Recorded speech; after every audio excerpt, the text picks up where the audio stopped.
Hey everybody, this is Brandon Pouliot with the Center for Excellence in Teaching here at LCCC. We're going to go over some more Canvas release notes. I'm going to try and do a few screenshots, throw those in there so it looks like our environment, exactly what you'll see. I'm going to try and do a couple of live demos, so we'll see how that goes as well.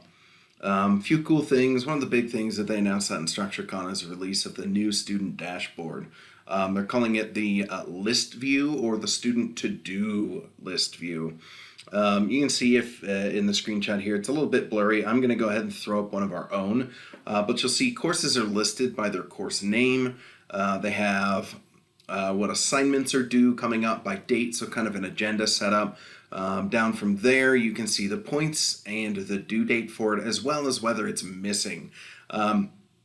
Really kind of a cool setup for students. It is only available for students, not available for instructors at this point. So we'll take a look at that, but we're going to move forward here. So one of the small quality of life improvements, you might say, is there's now an indicator, a notification for students who are turning things in via Google or Office 365 assignment type, that their assignment is processing and they can safely leave the page. That's good news. Students don't have to sit there. They can hit submit on their file and just be done with it.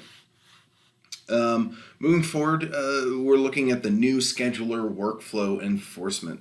This has been turned on for a while at LCCC based on the feedback of some faculty members. So not really anything new, but if I scroll down a little bit, you can see the appointment group setting on the calendar. I'll go ahead and throw up a screenshot of what it looks like in our environment, but that's nothing new for us. It's just kind of it's being enforced at all locations now.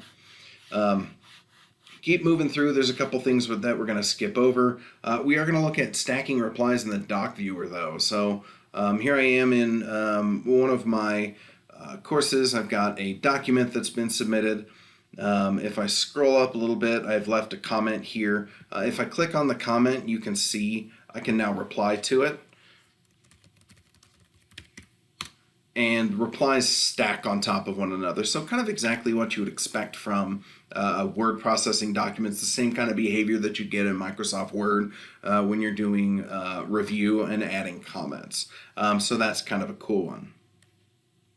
We'll go ahead and close that. We'll go back to our release notes here.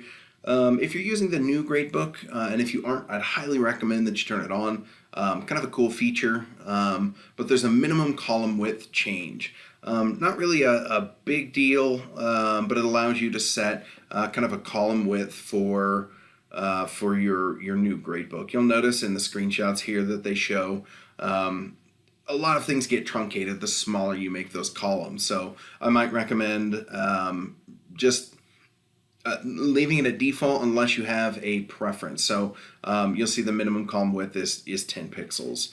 Quizzes.next, great new quizzing tool out there.